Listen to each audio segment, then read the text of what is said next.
Bismillahirrahmanirrahim. Assalamualaikum warahmatullahi wabarakatuh.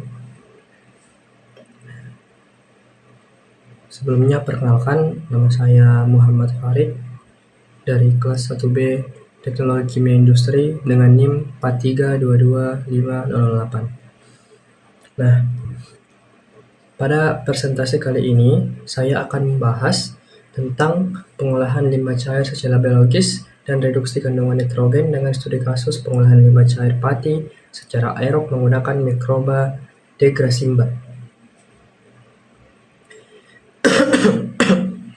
Yang dimana semua materi ini saya rangkum dari pertemuan 9 sampai dengan pertemuan 11. Nah, topik ini penting karena limbah cair industri, terutama industri pangan seperti tapioka atau pati, memiliki kandungan bahan organik yang tinggi dan dapat mencemari lingkungan apabila tidak diolah dengan baik.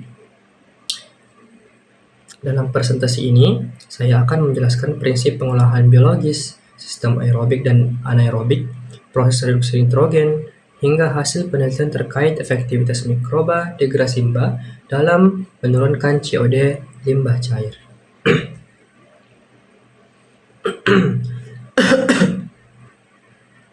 BOD dan COD. BOD dan COD ini menggambarkan banyaknya zat organik yang mencemari air.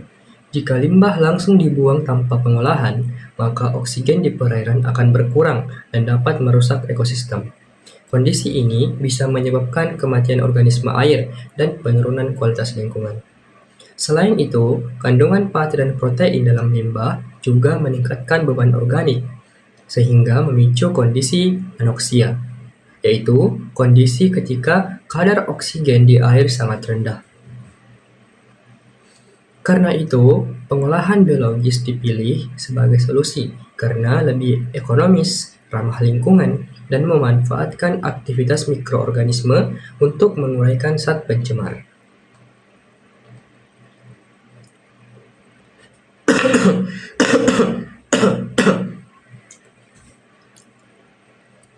Nah, adapun di sini saya terangkan tujuan dan peta pembahasan.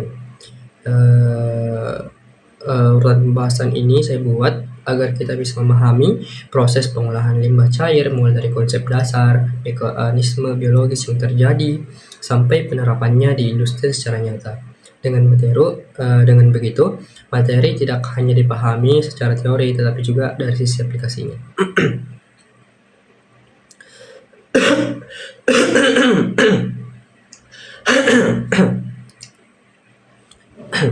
Prinsip dasar pengolahan biologis. Nah, pada proses ini, mikroorganisme dimanfaatkan sebagai agen bioremediasi untuk menguraikan polutan organik kompleks menjadi senyawa yang lebih stabil dan aman bagi lingkungan. Proses penguraian ini disebut biodegradasi. Mikroba bekerja melalui aktivitas enzimatis, di mana senyawa organik dipecah menjadi karbon dioksida, air, dan biomasa baru. Jadi, zat pencemar diubah menjadi bentuk yang lebih sederhana. Mikroba, namun proses ini sangat dipengaruhi oleh beberapa faktor seperti pH, suhu, nutrien, dan disolved oksigen atau oksigen terlarut. Jika kondisi tersebut tidak optimal, maka aktivitas mikroba akan menurun dan efisiensi pengolahan limbah juga ikut menurun. Selanjutnya yaitu sistem pengolahan aerobik. Sistem ini memanfaatkan suplai oksigen secara terus-menerus agar bakteri aerob dapat bekerja secara optimal dalam menguraikan bahan organik. Dengan adanya oksigen, proses oksidasi biologis berlangsung lebih cepat, sehingga penurunan BOD bisa mencapai lebih dari 90%. Selain itu, sistem aerobik juga menghasilkan bau yang lebih minim dibandingkan proses anaerobik. Namun, sistem ini memiliki kelemahan, yaitu kebutuhan energi yang cukup tinggi karena memerlukan aerator atau blower untuk memasukkan oksigen ke dalam limbah. Selain itu, lumpur aktif yang dihasilkan juga cukup banyak sehingga perlu penanganan lanjutan. Selanjutnya itu metode pengolahan aerobik industri. Metode pertama adalah activated sludge atau lumpur aktif. yaitu sistem yang menggunakan biomasa mikroba dalam bak aerasi dengan sirkulasi lumpur kembali. Sistem ini memiliki efisiensi tinggi dan sering digunakan pada limbah domestik maupun tekstil. Kemudian ada trickling filter, di mana limbah dialirkan ke media padat yang ditumbuhi biofilm mikroba. Metode ini lebih hemat energi aerasi. Selanjutnya ada aerate lagoon yang menggunakan kolam keluas dengan aerator mekanik sehingga pengoperasiannya lebih sederhana. Dan terakhir, biofilter aerob yang menggunakan media lekat terendam dan tahan terhadap fluktuasi beban limbah. Dan metode ini cocok digunakan pada industri farmasi dan pati. Selanjutnya itu sistem pengolahan anaerobik. Berbeda dengan sistem sebelumnya, pada slide ini membahas pengolahan anaerobik yang berlangsung tanpa oksigen. Pada sistem ini, bahan organik diuraikan melalui 4 tahap utama, yaitu hidrolisis, acidogenesis, acetogenesis, dan metagenesis. Tahapan ini dilakukan oleh kelompok bakteri anaerob secara bertahap sampai menghasilkan gas metana. Keunggulan utama sistem anaerobik adalah dapat menghasilkan biogas yang mengandung metana dan karbon dioksida sehingga bisa dimanfaatkan sebagai sumber energi terbarukan. Selain itu, produksi lumpur pada sistem ini lebih sedikit dibandingkan sistem aerobik. Namun, proses anaerobik biasanya berjalan lebih lambat, sehingga membutuhkan waktu pengolahan yang lebih panjang.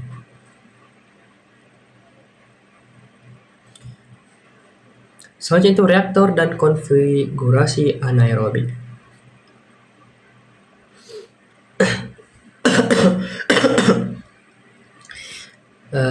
Dijelaskan bahwa pemilihan reaktor anaerobik tergantung pada karakteristik limbah cair, terutama kandungan TTS atau total suspended solid dan beban organiknya. Contohnya, reaktor UASB cocok digunakan untuk limbah dengan COD sangat tinggi seperti industri pangan. Kemudian anaerobic filter efektif untuk limbah cair jernih karena menggunakan media biofilm sebagai tempat tumbuh mikroba. Selain itu, terdapat anaerobik digeser tipe konvensional yang biasa digunakan untuk lumpur dengan konsentrasi tinggi. Jadi, setiap jenis reaktor memiliki fungsi dan kondisi operasi yang berbeda sesuai karakteristik limbah yang akan diolah. Selanjutnya komparasi sistem yaitu aerobik versus anaerobik.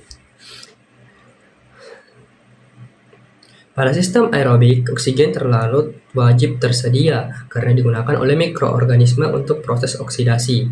Sedangkan pada proses anaerobik, kondisi harus benar-benar tanpa oksigen. Dari sisi produksi lumpur, sistem aerobik menghasilkan lumpur lebih banyak, sedangkan anaerobik jauh lebih rendah. Untuk biaya energi, aerobik membutuhkan energi besar untuk aerasi, sementara anaerobik lebih hemat, bahkan bisa menghasilkan energi berupa biogas. Namun dari segi kecepatan reaksi, sistem aerobik bekerja lebih cepat dalam hitungan jam, sedangkan anaerobik memerlukan waktu lebih lama, hingga hitungan hari atau minggu.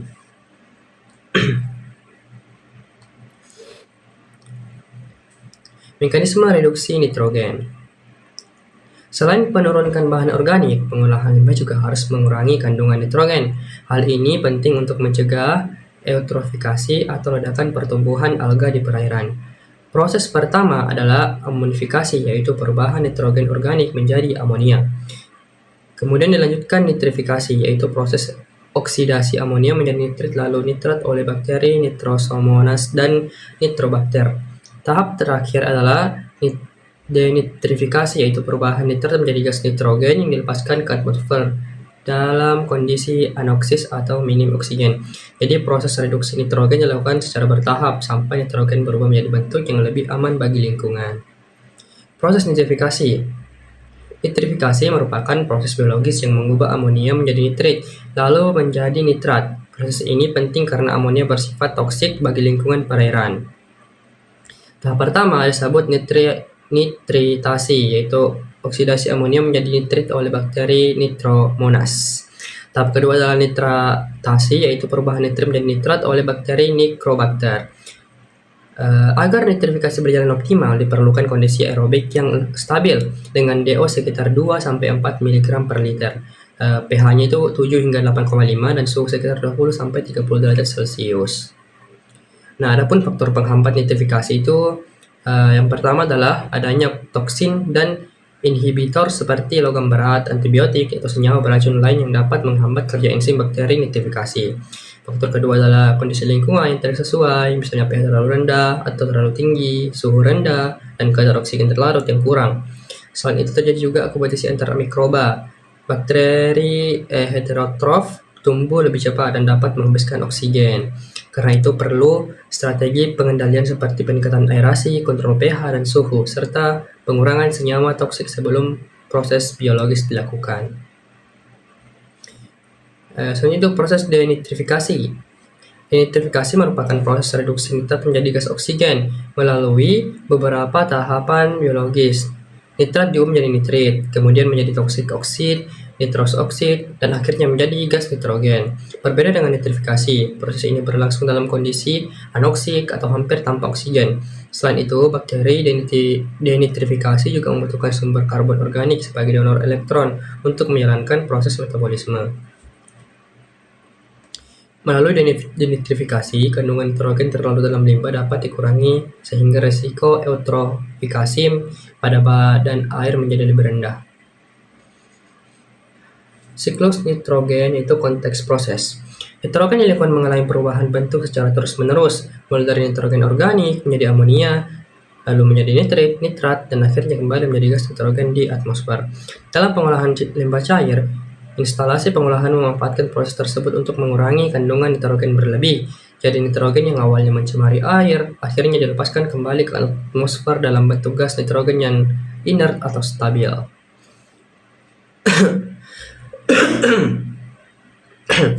Perbandingan antara denitrifikasi dengan denitrifikasi.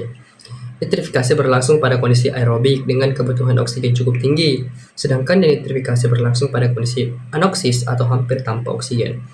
Mikroorganisme yang bekerja juga berbeda. Pada nitrifikasi didukung bakteri Nitrosomonas dan Nitrobacter, sedangkan denitrifikasi melibatkan bakteri seperti Pseudomonas dan Bacillus.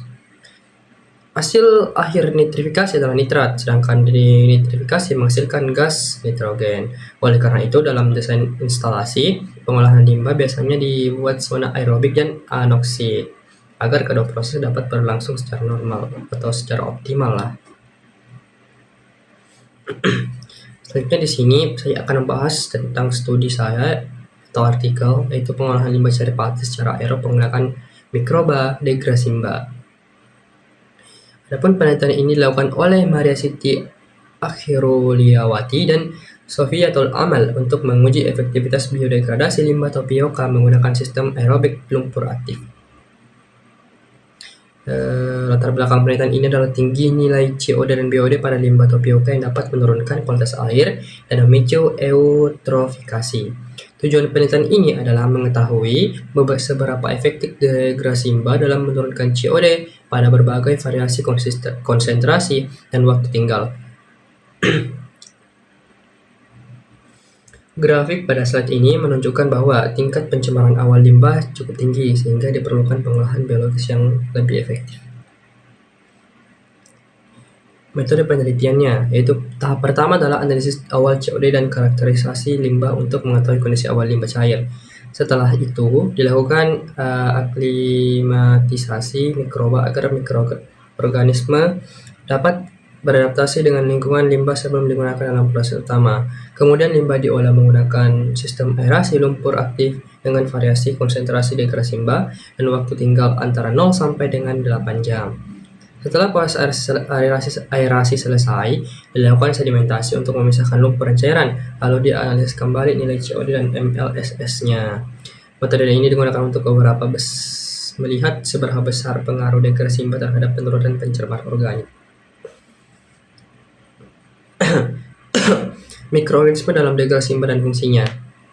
Lactobacillus berperan dalam fermentasi bahan organik dan membantu mempercepat hidrolisis pati. Kemudian Saccharomyces membantu Memecah karbohidrat kompleks menjadi bentuk yang lebih mudah diuraikan sehingga proses penurunan BOD menjadi lebih efektif. Acetobacter berfungsi mengoksidasi asam organik dan membantu stabilisasi hasil degradasi. Sedangkan Bacillus menghasilkan enzim seperti protase dan amilase yang mempercepat pemecah pati dan protein dalam limbah. Gabungan aktivitas mikroba ini membuat proses biodegradasi berlangsung lebih optimal sehingga penurunan COD dapat meningkat. Nah, adapun di sini hasil penelitian penurunan COD-nya itu efisiensi penurunan COD tertinggi mencapai 71,36% pada konsentrasi degrasi limbah sebesar 0,42% dengan waktu tinggal 8 jam. Artinya, sebagian besar bahan organik dalam limbah berhasil diuraikan oleh aktivitas mikroorganisme. Semakin lama waktu tinggal, maka mikroba semakin memiliki waktu banyak untuk mendegradasi zat pencemar sehingga efisiensi pengolahannya meningkat. Nah, grafik pada slide-nya ini menunjukkan bahwa sisa COD terus menurun seiring bertambahnya waktu proses. Ini menandakan sistem aerobik degrasimbah memiliki kemampuan biodegradasi yang cukup kuat dan efektif untuk pengolahan limbah cair pati. Nah, di sini kita sudah berada di penghujungnya, itu kesimpulan. Sebagai kesimpulan, pengolahan limbah cair secara biologis terbukti efektif dalam menurunkan kandungan polutan organik maupun nitrogen. Proses nitrifikasi dan denitrifikasi memiliki peran penting dalam mengurangi senyawa nitrogen agar tidak mencemari lingkungan perairan. Selain itu, penelitian menunjukkan bahwa mikroba degrasi limbah memiliki potensi yang baik dalam menurunkan COD limbah cair tapioka melalui sistem aerobik. Namun, untuk penerapan skala industri, diperlukan kontrol operasi yang lebih baik seperti aerasi, waktu tinggal, dan monitoring proses agar hasil pengolahan tetap optimal. Mungkin sampai di sini saja presentasi dari saya. Lebih dan kurangnya mohon dimaafkan. Saya tutup dengan ucapan wabillahi taufiq wal hidayah. Assalamualaikum warahmatullahi wabarakatuh.